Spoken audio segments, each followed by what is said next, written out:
जब भी हमारे हाथों में क्वेश्चन पेपर आता है, जैसे ओपन करते हैं, सबसे पहला क्वेश्चन होता है एमसीक्यूज, वस्तुनिष्ठ प्रश्न, जिसको बोलते हैं हिंदी में बहुविकल्पीय प्रश्न। जो ये मल्टीपल चॉइस क्वेश्चन होता है ना, बहुत ही ज़्यादा इंपॉर्टेंट होता है।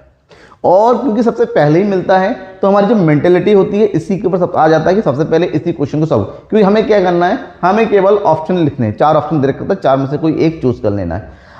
आरबीएससी में, राजस्थान बोर्ड में पहले 12 एमसीक्यूज आया करते थे, ठीक है। अब 2025 का जो सैंपल पेपर आया हुआ है उसमें 18 क्वेश्चन दे रखे हैं।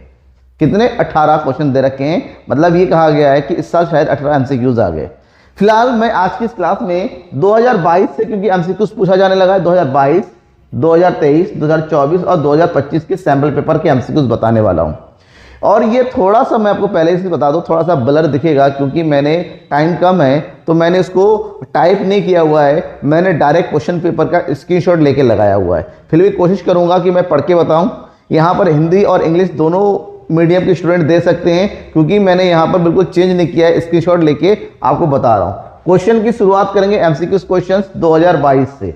2020 के कौन कौन से क्वेश्चन पूछे गए हैं और सारे क्वेश्चन यहाँ पर आपके सामने हैं, ठीक है, विद आंसर। इसमें देखेंगे कुछ क्वेश्चन ऐसे हैं जो चारों साल में रिपीट हुए हैं, और इन क्वेश्चन को आप तैयार करते हैं, आपको लगता है कि इसका आंसर आपको आ रहा है, इसका मतलब आपकी तैयारी सही है। क्योंकि 18 एमसीक्यूज आना कोई कम नहीं है, ठीक है। 18 एमसीक्यूज मतलब आप 18 मार्क्स के खाली एमसीक्यूज करने वाले हैं। तो यहां पर 2022 में क्वेश्चन आया था। पहला क्वेश्चन, द जनरल थ्योरी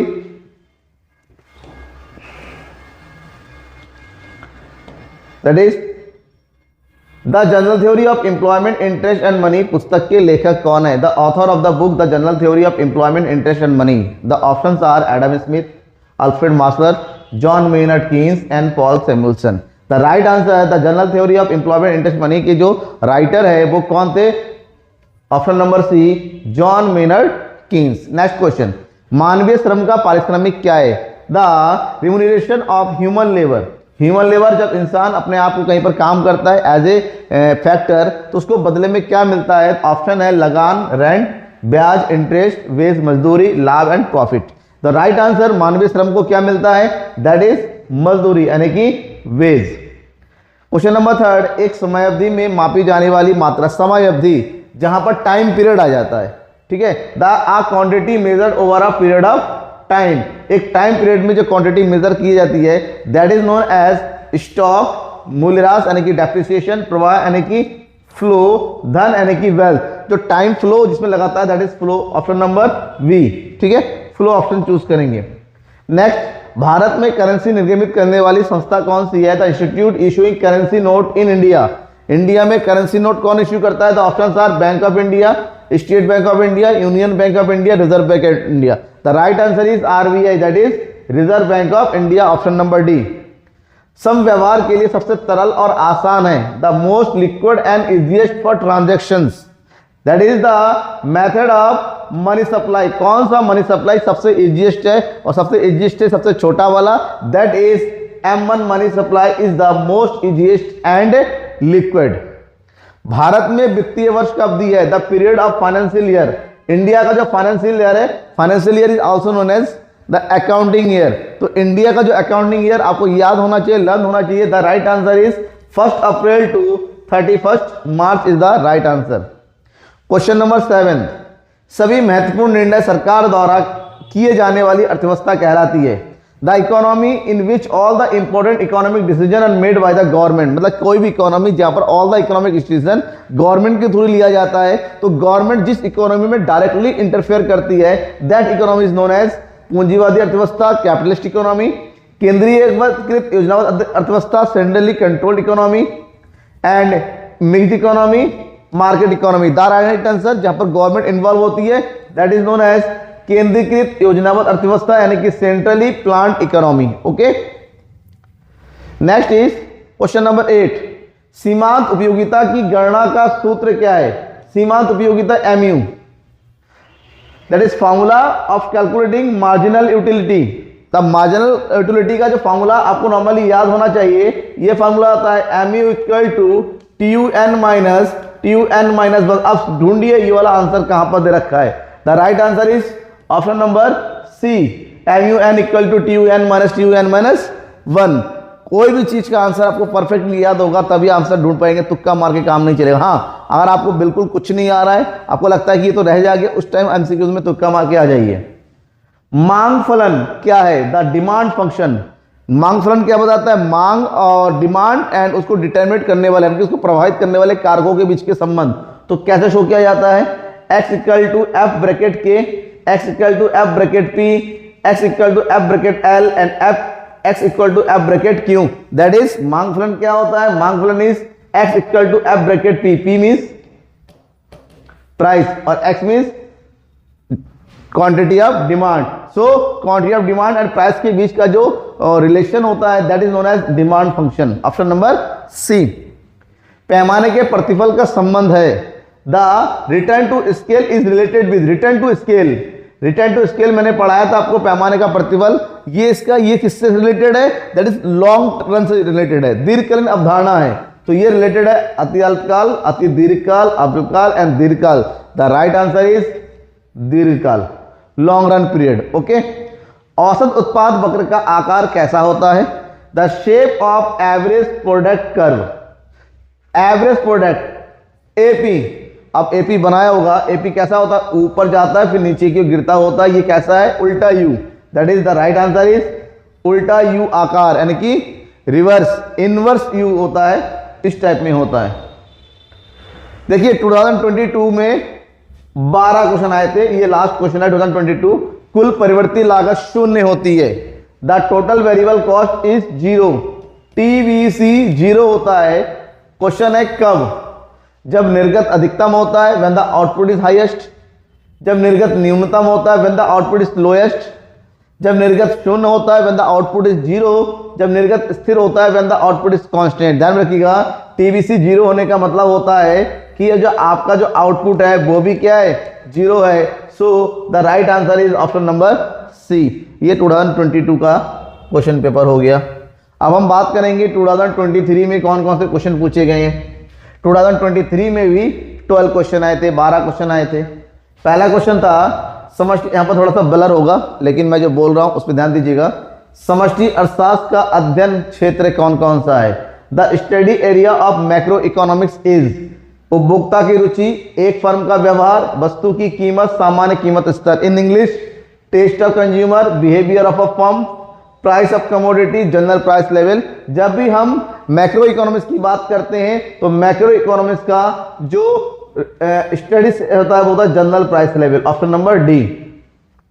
पूंजी को उसके उपयोग के बदले प्राप्त होता है। पूंजी को अगर उपयोग करते हैं तो क्या प्राप्त होगा?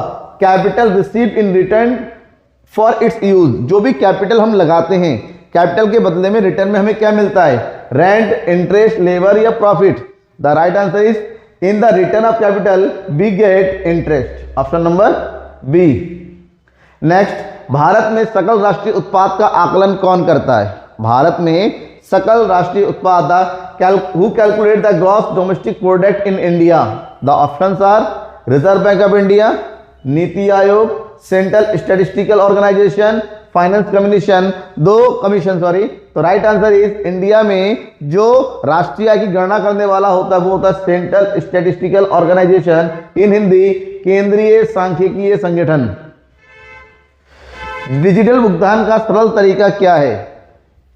Easy form of digital payment mode is. Digital payment का मोड कौन कौन सा है?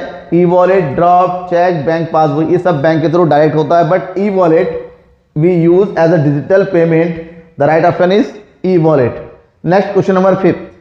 बैंकों के लिए अंतिम ऋणदाता, the lender of last resort of a bank is government, central bank, consumer, commercial bank.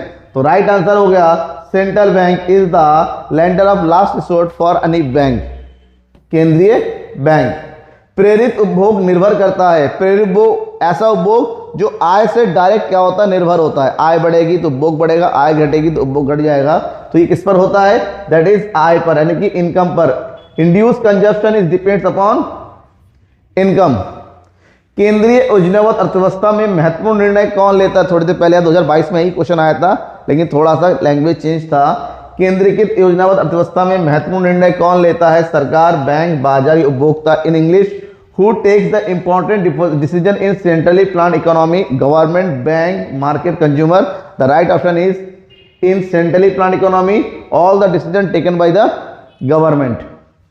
निम्नलिखित में निम्न स्तरीय वस्तु का एक उदाहरण कौन सा है?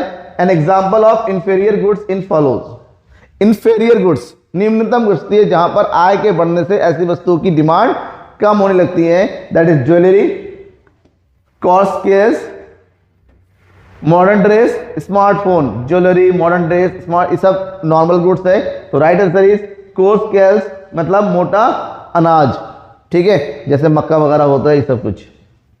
नेक्स्ट, उत्पादन फलन व्यक्त किया जाता है। Production function shows as. Production function को किसमें शो किया जाता है?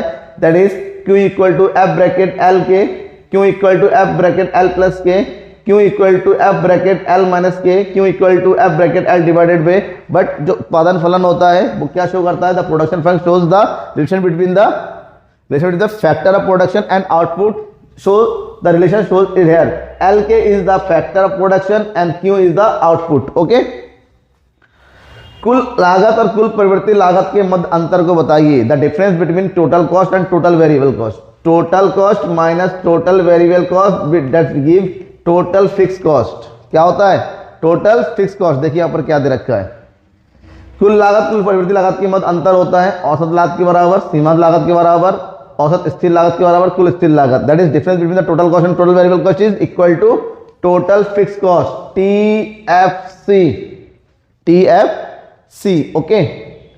दीर्घकालीन औसत लागत वक्र को दीर्घकालीन सीमांत लागत वक्र सदैव काटता है। दीर्घकालीन औसत लागत वक्र को दीर्घकालीन सीमांत लागत वक्र सदैव काटता है। In English, long run average cost always intersect the long run marginal cost. और विच पॉइंट? उच्चतम बिंदु पर, एट द हायर पॉइंट, न्यूनतम बिंदु पर, ऑन द मिनिमम पॉइंट, उच्चतम बिंदु के नीचे, below the higher point, and मध्य बिंदु के ऊपर, above from the midpoint. The right answer is कि जो दीर्घकालीन औसत लागत है, दीर्घकालीन औसत लागत कुछ इस तरह से होता है, दीर्घकालीन सीमांत लागत भी कुछ इस तरह से होता है। दोनों एक दूसरे को काटता है। वो पॉइंट होता है जहां पर LAC क्या होता है? LAC बिल्कुल क्या होता है? लोएस्ट होता है। दैट इज न्यूनतम बिंदु पर। कौन पर? न्यूनतम बिंदु, ऑन द मिनिमम पॉइंट। कौन से बाजार में फर्में सामूहिक लाभों के लिए कार्टेल बना लेती हैं? इन विच मार्केट फर्म्स में कार्टेल। कार्टेल का मतलब क्या होता है? ग्रुप बना लेती हैं। किस मार्केट में होता है? टू गेट कंबाइंड प्रॉफिट, ताकि उनको सबको एक दूसरे का सामना ना करना पड़े, प्रॉफिट मिले। Monopoly, duopoly, perfect competition and oligopoly. The right answer is oligopoly. That means अल्पाधिकार।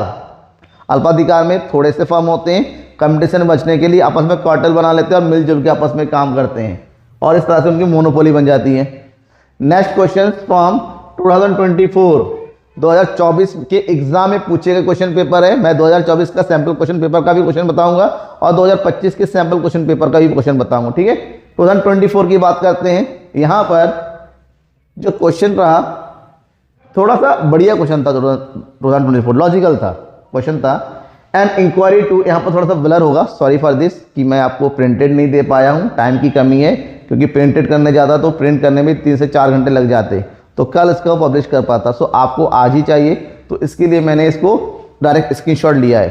तो मैं जो बोल रहा हूँ उस पर ध्यान दीजिएगा। First question is an inquiry to the nature and cause of wealth of nation पुस्तक की, in short it is known as the wealth of nation, short में वेल्थ ऑफ नेशन कहते हैं। तो वेल्थ ऑफ नेशन के writer कौन थे? The writer of wealth of nation professor Keynes, Ricardo, Adam Smith and JK Mehta. But the right answer is Adam Smith. Adam Smith ने इसी book में कहा था कि economics is the science of wealth. निम्न में से महामंदी का प्रभाव था, विच of the following was the impact of the great depression. कौन सा ग्रेट डिप्रेशन का प्रभाव था? निर्गत में वृद्धि, मांग में कमी, रोजगार में वृद्धि, श्रमिकों वृद्धि। In English, increase in output महामंदी से आता है, डिक्रीज इन डिमांड मांग में कमी, इंक्रीज इन एम्प्लॉयमेंट रोजगार में वृद्धि, इक्विपमेंट ऑफ वर्कर्स श्रमिकों को बढ़ती। भाई महामंदी में, डिप्रेशन में प्रॉफिट, आउटपुट, एम्प्लॉयमेंट, रिक्वायरमेंट सब ठप पड़ जाता है।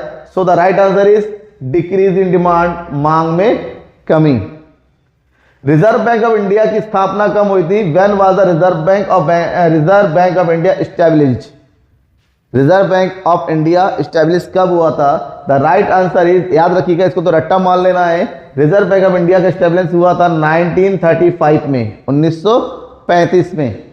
नेक्स्ट क्वेश्चन, निम्न में से संकुचित मुद्रा कौन सी है? संकुचित मुद्रा मतलब जिसका जो एरिया थोड़ा सा कम होता है। विच of the following is the narrow money? M1 and M2, M1, M2, M3 and M4. The right answer is the narrow money is M1 and M2. Okay, सीमांत बचत प्रवृत्ति का सूत्र बताइए। सीमांत बचत प्रवृत्ति, the formula of MPS, MPS का सूत्र क्या होता है? The formula of MPS is delta S upon delta Y. देखिए यहाँ पर कहीं पर है, option number A, delta S upon delta Y. Question number 6, कागजी कर का उदाहरण बताइए। ये क्वेश्चन सैम्पल पेपर में दिया हुआ 2025 के, ध्यान रखिएगा।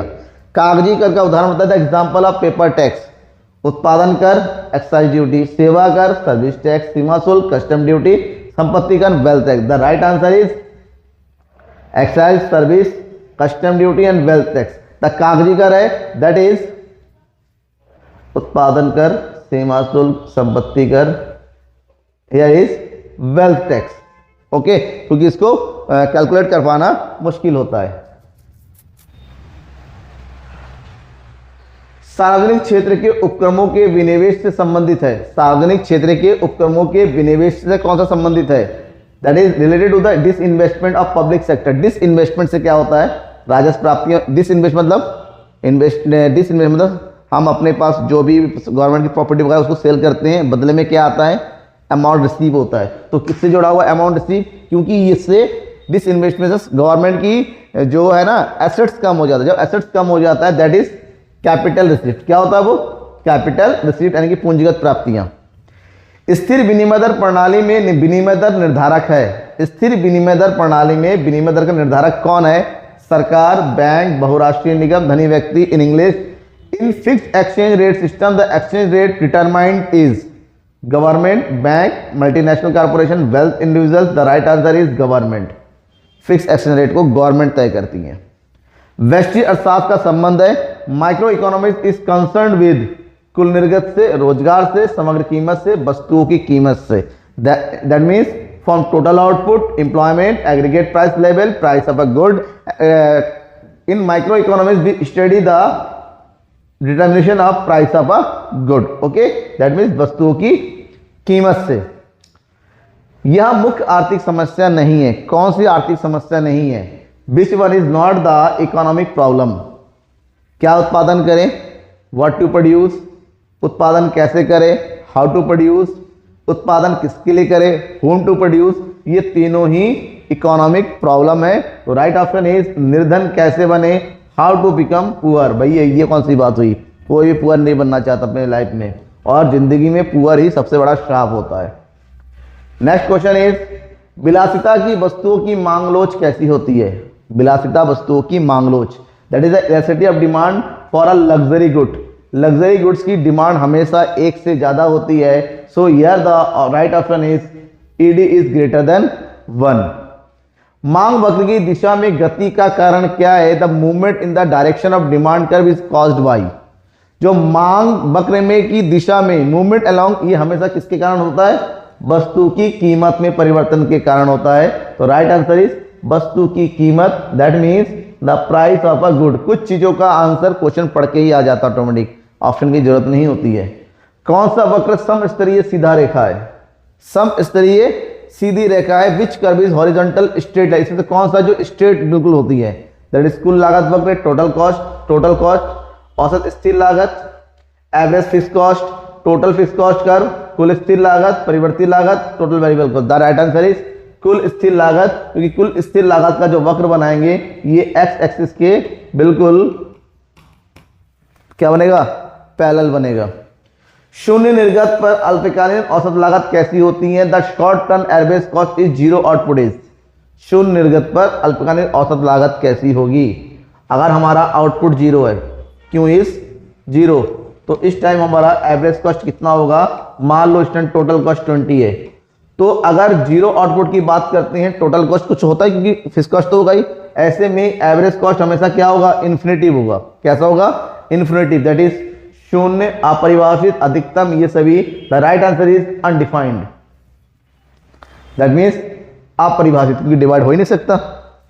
नेक्स्ट, वस्तु के बाजार मूल्य तथा फर्म के निर्गत का गुण क्या है, गुणनफल क्या है, that is the product of the market price end of the good and the firm output. Output and market price को मल्टीप्लाई करेंगे तो क्या मिलेगा, मेरे हिसाब से टोटल रेवेन्यू मिलता है। देखिए ऑप्शन देखिए, कुल संप्राप्ति, टोटल रेवेन्यू, औसत संप्राप्ति, एवरेज रेवेन्यू, कुल लागत, टोटल कॉस्ट, औसत लागत, average cost. The right answer is कुल संप्राप्ति, टोटल रेवेन्यू।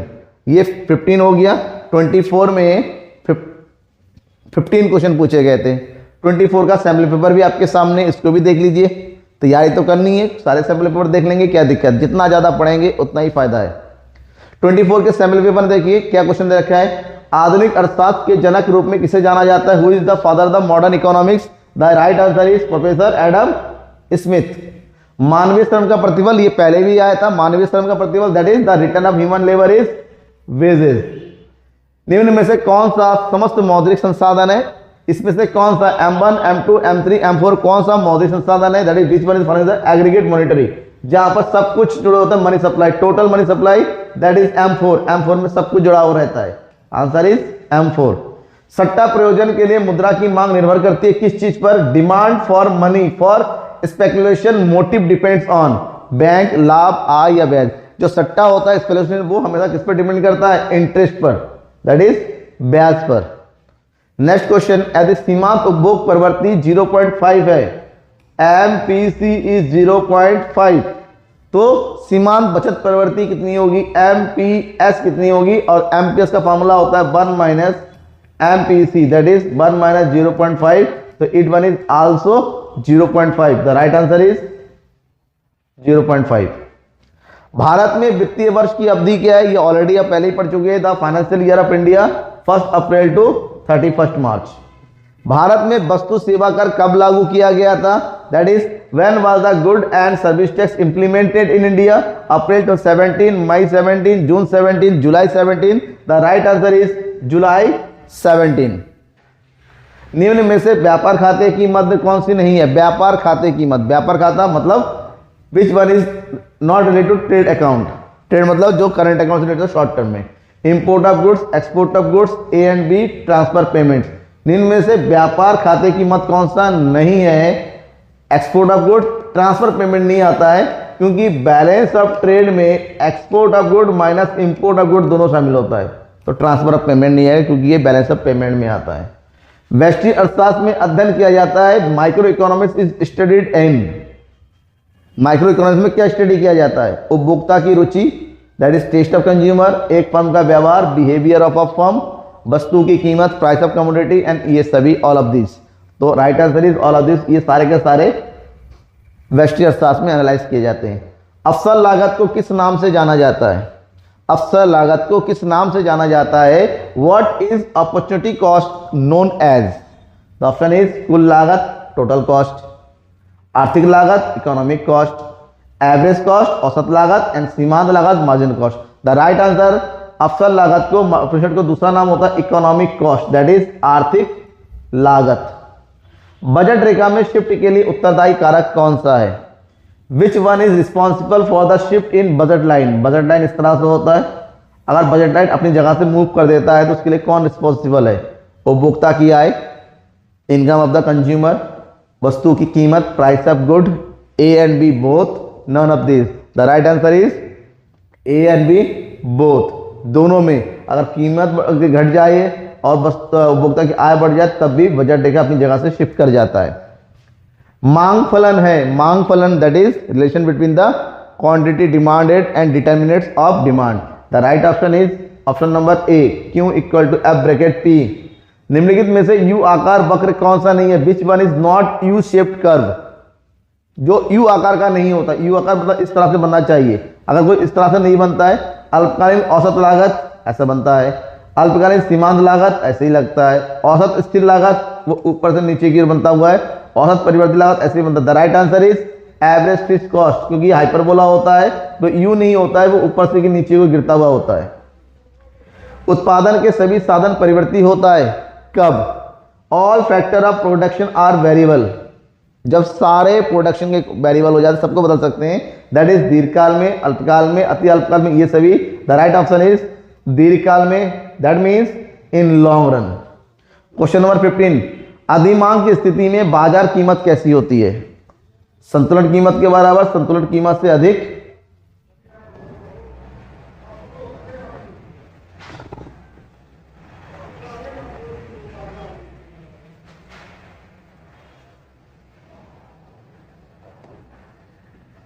हो गया ओवर, ये इसमें ऑप्शन दिख नहीं रहा है, सॉरी। चलिए 2025 के सैम्पल पेपर, जो इस साल ऑफिशियल सैम्पल पेपर है बेटा, ये मेरे मन का नहीं है, ये ऑफिशियल पेपर है जो RBSE ने रिलीज किया है। इसका ऑलरेडी सॉल्यूशन मैं पहले भी दे चुका हूँ, जब इसका सॉल्यूशन कंप्लीट सैम्पल पेपर का सॉल्यूशन दिया था, फिर भी एक बार देख लीजिए। The general theory of employment interest and money पुस्तक कब प्रकाशित हुई थी? When was the book the general theory of employment interest and money publish? The right answer is 1936। निम्नलिखित में से समष्टि अर्थशास्त्र की विषय वस्तु नहीं है। Which one is not the subject matter of macro economics? The options are सामान्य कीमत स्तर, जनरल प्राइस लेवल, उपभोक्ता का संतुलन, कंज्यूमर इक्विलिब्रियम, मुद्रास्फीति, मॉनेटरी इन्फ्लेशन, रोजगार, employment. General price level, monetary और एम्प्लॉयमेंट, ये सब जो है मैक्रो इकोनॉमिक्स का है, but the right option is consumer equilibrium, क्योंकि ये किसका है? माइक्रो का है। निम्नलिखित में से नकदी विहीन लेन देन का हिस्सा नहीं है। Which of the following is not a part of cashless transaction? इसमें से कौन सा कैशलेस, मतलब जहां पर डायरेक्ट नोट का यूज नहीं होता है, ठीक है? ई वॉलेट भैया ऑनलाइन ट्रांजेक्शन है। नेशनल फाइनेंशियल स्विच, स्मार्टफोन भुगतान, इनमें से कोई नहीं। तो ई वॉलेट, ये सारे के सारे, NFS, ये सारे के सारे डिजिटल ट्रांजेक्शन के होते हैं। So we have to use none of this, यानी कि इनमें से कोई नहीं। यहाँ पर दे रखा कैश पेमेंट दे रखे, इनमें से कोई नहीं यहाँ पर कैश पेमेंट। ऑप्शन थोड़ा सा गड़बड़ देखा, हिंदी और इंग्लिश दोनों में गड़बड़ देखी, तो हम चूज करेंगे इनमें से कोई नहीं, यहाँ चूज करें ना कैश पेमेंट, दोनों का डी है, कोई दिक्कत नहीं। मुद्रा गुणक का सूत्र है, that is the formula of money multiplier. Money multiplier is के इक्वल टू 1/CRR या फिर 1/LRR या 1/R। इसमें से जो भी दे रखा वही आंसर है। ऑप्शन दे रखा है 1/CRR इज राइट आंसर। यदि सीमांत उपभोग प्रवृत्ति C इक्वल टू 0.8 है, that is MPC equal to 0.8, then सीमांत बचत प्रवृत्ति का मूल होगा। If the marginal proportion save is 0.8, then calculate MPS। तो MPS कितना होगा? 0.2। The right answer is C, 0.2। निवेश का अनुमानित या नियोजित मूल्य क्या कहलाता है? द एस्टिमेटेड और planned value of investment. Real investment, वास्तविक निवेश, एंटिसिपेटेड इन्वेस्टमेंट, प्रत्याशित निवेश, प्रत्याशित उपभोग, एंटिसिपेटेड कंजप्शन एंड वास्तविक मांग। निवेश का अनुमानित या नियोजित मूल्य जो अनुमानित किया जाता है, that is known as anticipated investment, प्रत्याशित निवेश। निम्नलिखित में से कागजी कर का उदाहरण कौन सा है?